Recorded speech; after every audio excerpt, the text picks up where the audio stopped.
और फन बेमिसाल है। श्रोताओं, चार बैत के सफ़र पर आधारित ये धारावाहिक इन दिनों आप सुन रहे हैं। पिछले यानी कि 12वीं एपिसोड में आपने नवाब रज़ा अली ख़ां की बेगम राजमाता रफ़त जमानी बेगम का तहरीरी बयान सुना, किस शानदार तरीक़े से उनकी सावनी बनाई जाती थी। आपने ये भी सुना कि उर्दू शायरी की कोई भी सिन्फ मौज़ूआत और हैयत यानी फॉर्मेट के लिहाज से चार बैत की अहमियत का मुकाबला नहीं कर सकती। और श्रोताओं, जो यात्रा चार बैत की हमने आरंभ की थी, आज चार बैत के सफ़र को तय करते हुए हम अपने आखिरी पड़ाव पर आ चुके हैं। और आइए आज आप तक पहुंचाते हैं चार बैत के सफ़र पर आधारित इस रेडियो धारावाहिक जिसे आपने नाम दिया है और फन बेमिसाल है, इसकी 13वीं यानी अंतिम कड़ी। इस धारावाहिक के लेखक हैं नफीस सिद्दीकी और प्रस्तुतकर्ता हैं मनदीप कौर।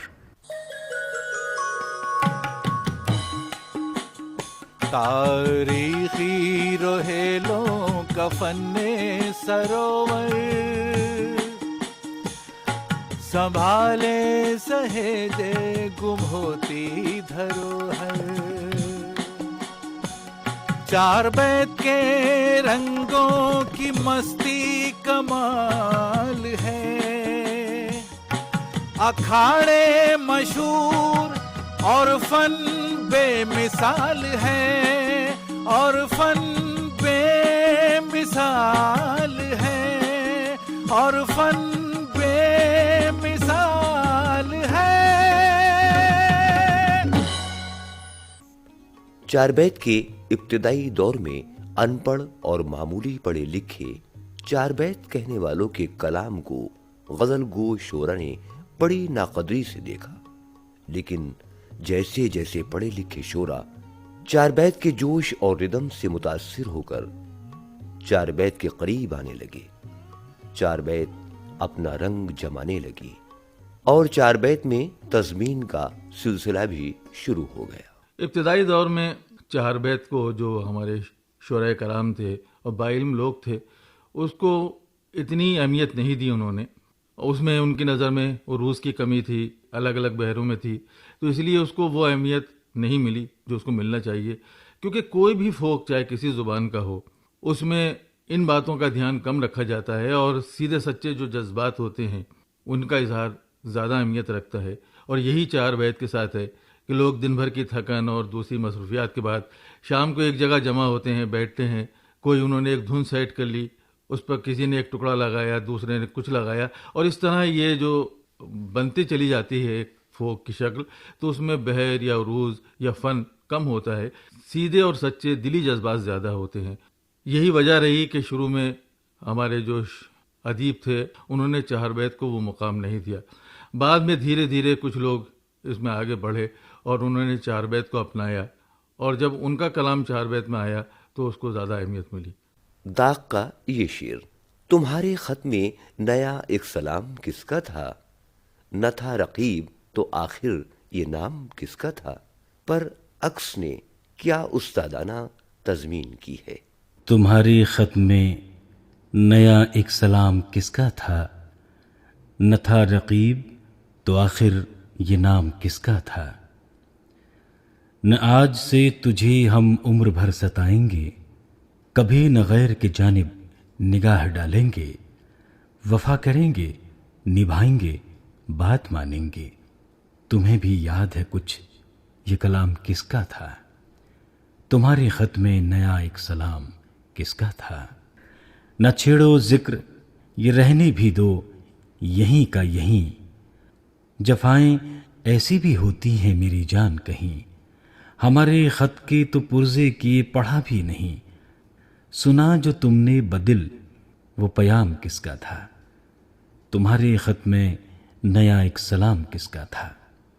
नया तमाशा नया मकरुफन ज़रा सुनिए, अजीब तर्ज़े तहय्युर है वाह क्या कहिए। हर एक से पूछ रहे हैं वो कत्ल करके मुझे, ये काम किसने किया है, ये काम किसका था। तुम्हारे ख़त में नया एक सलाम किसका था, न था रकीब तो आखिर ये नाम किसका था। उस्ताद सौजा की तज़मीन बर गज़ल आजिज़ भी सुनिए।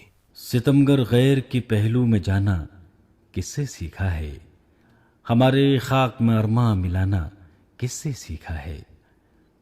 जो ए बादी सबा जाना तेरा गुलशन की जानिब हो, अदब से आजजी से मेरे गुलरू से ये कह दीजो, सवाले वस्ल पर तेवर बदल कर अपने आशिक को मेरी जान तैश से आंखें दिखाना किससे सीखा है। सितमगर गैर के पहलू में जाना किससे सीखा है, हमारे खाक मारमा मिलाना किससे सीखा है। जहां में नाम पाना है तो पूरा वार कर कातिल, लहू मेरा बहाना है तो पूरा वार कर कातिल। अगर झगड़ा मिटाना है तो पूरा वार कर कातिल। गले पे रख के खंजर का हटाना किससे सीखा है। सितमगर गैर की पहलू में जाना किससे सीखा है, हमारे खाक में अरमा मिलाना किससे सीखा है। रईस रामपुरी चार बैत में अपने वतन की तारीफ करते हैं। ये मेरा रामपुर है, ये मेरा रामपुर, ये मेरा रामपुर है, ये मेरा रामपुर, ये मेरा रामपुर है, ये मेरा रामपुर। अरे हर सिम तू मेरे शहर की शोहरत है दूर दूर, ये मेरा रामपुर है, ये मेरा रामपुर, ये मेरा रामपुर है, ये मेरा रामपुर। अच्छा कैसे यहाँ के बांके सजीले जवान है, ताबिंदा जिंदगी दरख्शा निशान है, ताबिंदा जिंदगी दरख्शा निशान है। अच्छा अपने वतन की अपने गुलिस्ता की जान है, अपने वतन की अपने गुलिस्ता की शान है। अरे सानी नहीं है इनका जमाने में दूर दूर, ये मेरा रामपुर है, ये मेरा रामपुर, ये मेरा रामपुर है, ये मेरा रामपुर। अरे शोहरत ने मेरे शहर की शोहरत है दूर दूर, ये मेरा रामपुर है, ये मेरा रामपुर, ये मेरा रामपुर है, ये मेरा रामपुर। गैरत का इस दयार की वो रख रखाव है, हालात कुछो मूछो पे हर एक की ताव है, हालात कुछो मूछो पे हर एक की ताव है।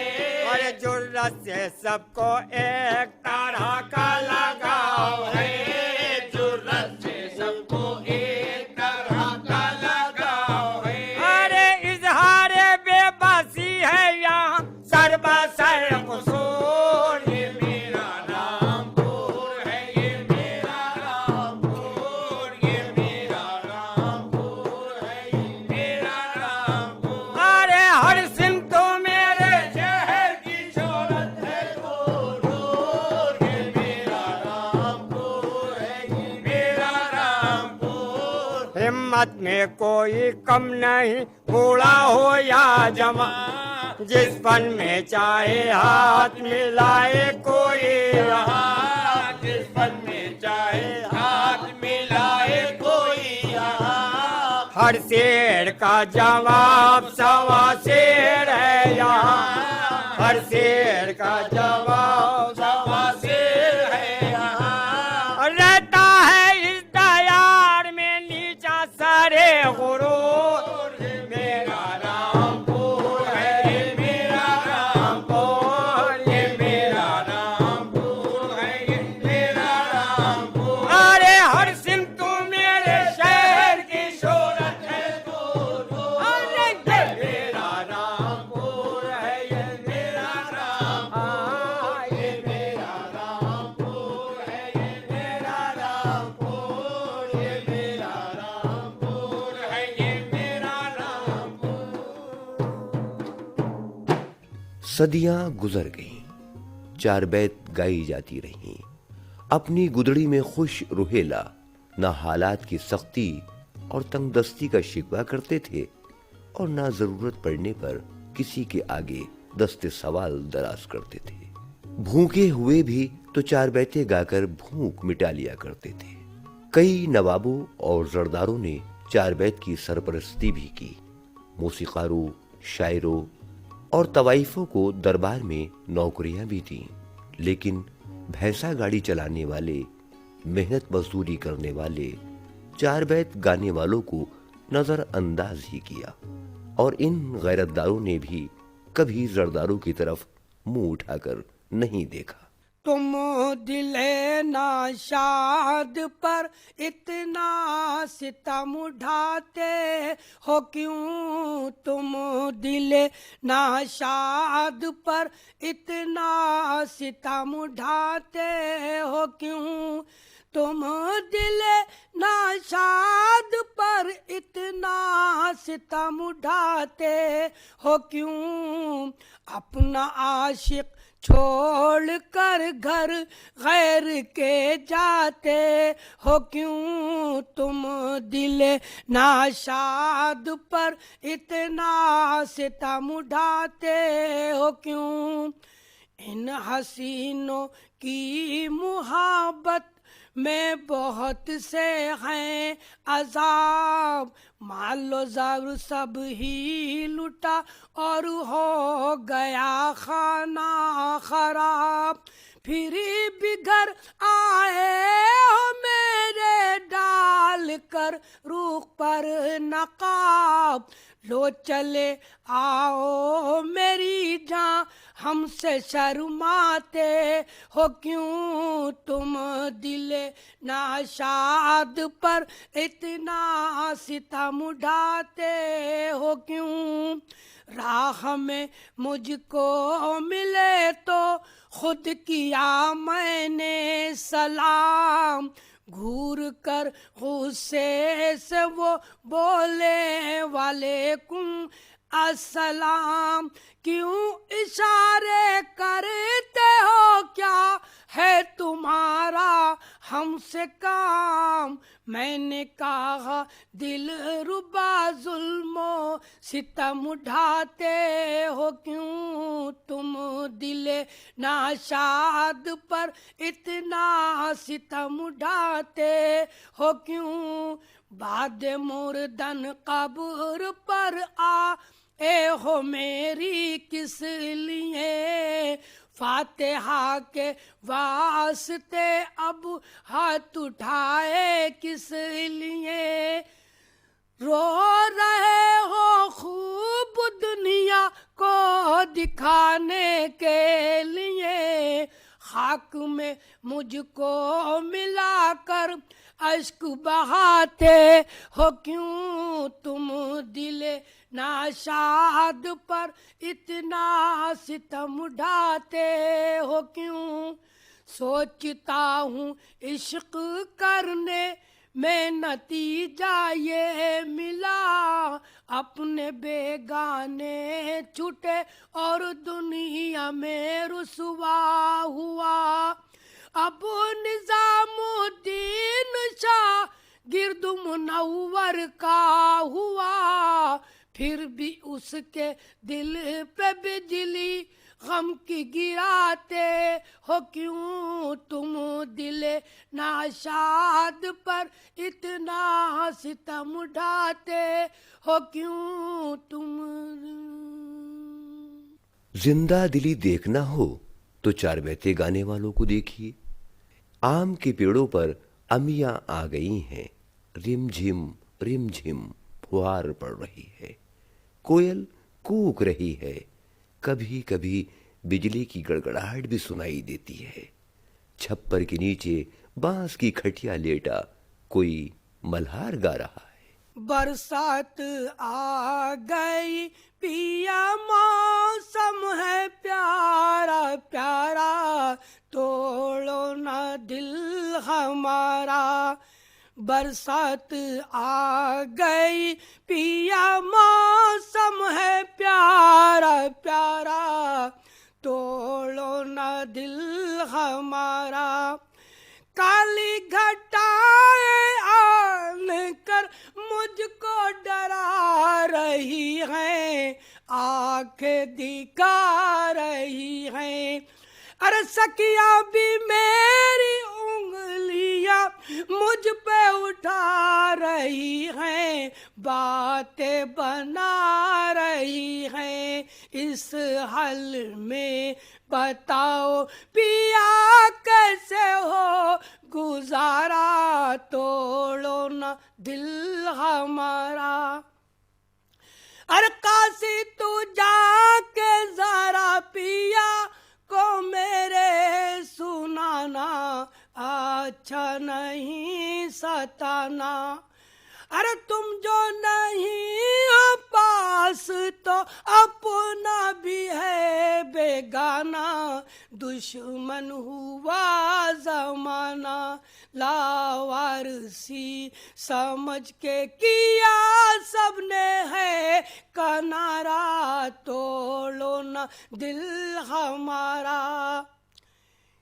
ये जो प्रोग्राम हम आपको सुना रहे हैं, बरसात का मौसम हो और इस मौसम में किसी का पति परदेश में हो तो उसके दिल को बहलाने के लिए, उसके दिल को तसल्ली देने के लिए हम आपके सामने ये प्रोग्राम पेश कर रहे हैं। लीजिए इसके साथ साथ एक शेर मैं आपको और सुनाता हूँ, लीजिए सुनिए, समा फरमाइए। आंखों से रातों दिन मेरे अश्कों की है रवानी, और किससे कहूँ कहानी। अरे क्यों कर रहे हो बेखता बर्बाद जिंदगानी, मेरी नई जवानी। मेरे ही हाले जार पे की जे करम खुदारा, तोड़ो न दिल हमारा।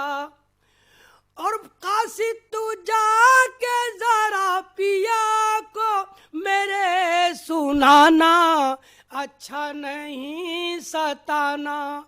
और तुम जो नहीं हो पास तो अपना भी है बेगाना, दुश्मन हुआ जमाना। सरहदी इलाकों में चार बहता किसी एक कौम या किसी जाति विशेष का लोकगीत नहीं था। हिंदू, मुसलमान, पश्तून, पंजाबी और हर जाति के लोग इसे साजों की संगत के साथ गाते और लिखते थे। रोहेलखंड में आकर ये सिर्फ पठानों का लोकगीत बन गया।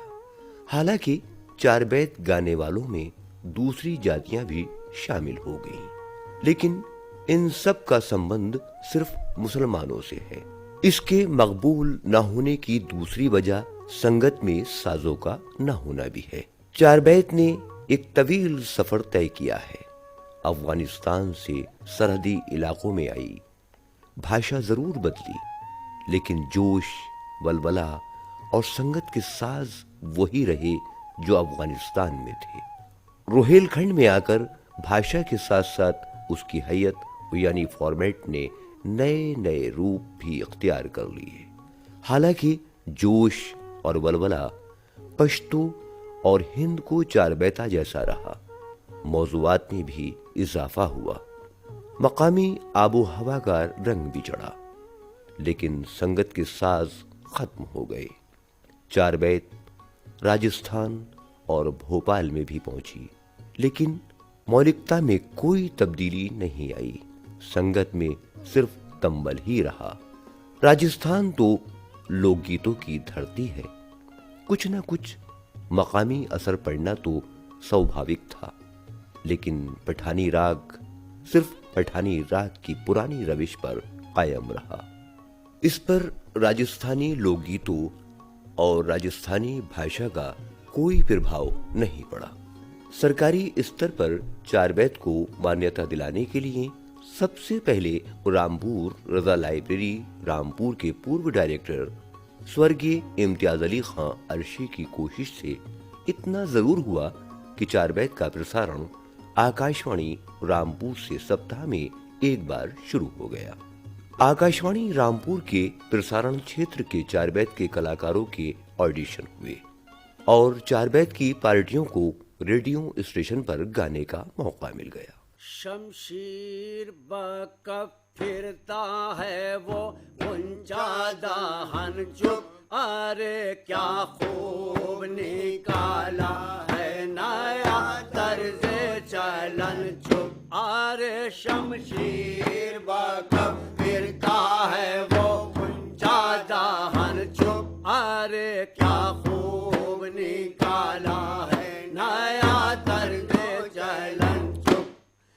अल्लाह तो बेशक है हर एक चीज पे कादिर, और सूरत नहीं बचने की मगर कोई बाज़ाहिर, अरे सूरत नहीं बचने की मगर कोई बाज़ाहिर, हालत है मेरी गैर कुछ ऐसी दमे आखिर, बाली पे खड़े तकते हैं याराने वतन चुप, अरे शमशीर बकब फिरता है वो ऊंचा दाहन चुप, अरे क्या खूब निकाला है नया तर्ज चलन चुप।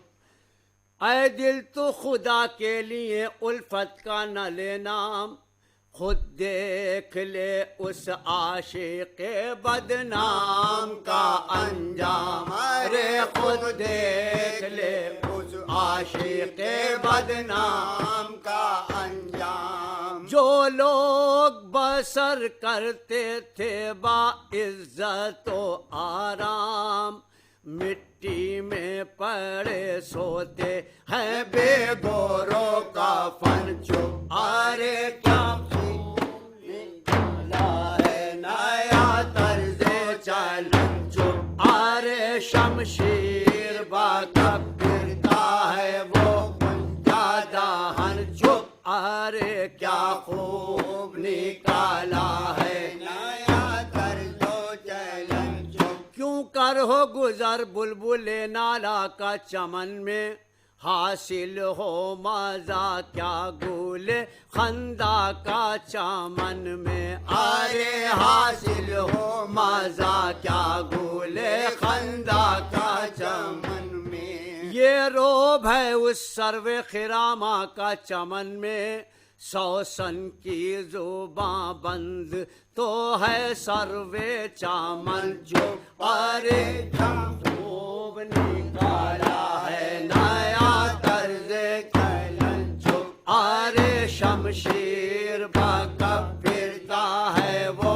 ऊंचा दाहन चुप, अरे क्या खूब निकाला है नया तर्ज चलन चुप। ऐ दिल तो खुदा के लिए उल्फत का न ले नाम, खुद देख ले उस आशिक बदनाम का अंजाम, अरे खुद देख ले उस आशिक बदनाम का अंजाम। जो लोग बसर करते थे बाइज्जत आराम, मिट्टी में पड़े सोते हैं बेगोरों का फन चुप, अरे शमशीर बकब फिरता है वो ऊंचा दाहन चुप, अरे क्या खूब निकाला है नया तर्ज चलन चुप। हालांकि रामपुर, बरेली और मुरादाबाद वगैरह में कई कल्चरल सोसाइटीज हैं, लेकिन चार बैत के प्रमोशन के सिलसिले में सब उदासीन हैं। सच तो यह है कि चार बैत गाने वाले अपनी लगी बंदी डगर से हटना ही नहीं चाहते। चार बैत की मौलिकता को बदलने की जरूरत नहीं, जरूरत इस बात की है कि गायकी और पेशकश के अंदाज में कुछ तब्दीली की जाए, ताकि कल्चरल सोसाइटी अपने स्टेज प्रोग्राम में चार बैत को शामिल कर सके। केवल अच्छी शायरी के जरिए चार बैत जिंदा नहीं रह सकती।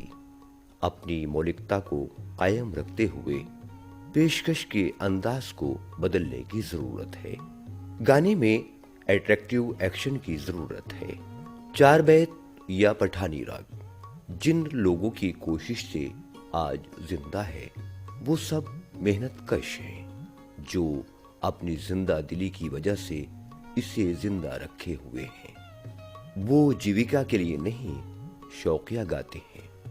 आज ये सिर्फ पठानों का लोक संगीत नहीं, बल्कि मुसलमानों की दूसरी कौमें भी शामिल हो चुकी हैं। चार बैत के इस लंबे सफर ने इसे हमारी तहजीबी विरासत बना दिया है। वक्त कितना ही बदल जाए, लेकिन ये लोकगीत हमेशा फजाओं में गूंजते रहेंगे। तारीखी रोहेलों का फन्ने सरोवर संभाले सहेजे गुम होती धरोहर। चार बैत के रंगों की मस्ती कमाल है, अखाड़े मशहूर और फन बेमिसाल है, और फन बेमिसाल है, और फन बेमिसाल है। और फन बेमिसाल है। श्रोताओ, चार बैत के सफर पर आधारित इस धारावाहिक की आपने 13वीं यानी अंतिम कड़ी सुनी। इस धारावाहिक के लेखक थे नफीस सिद्दीकी, और आज की इस 13वीं एपिसोड में जिन कलाकारों ने भाग लिया उनका परिचय है सैयद मोहम्मद आदिल, अख्तर रिजवी, गायन स्वर शन्नो खां, सरफराज और सुरेंद्र राजेश्वरी के थे। सहायक प्रस्तुतकर्ता थे सुरेंद्र राजेश्वरी और असीम सक्सेना। और श्रोताओं, नफीस सिद्दीकी के लिखे इस 13 एपिसोड की इस धारावाहिक को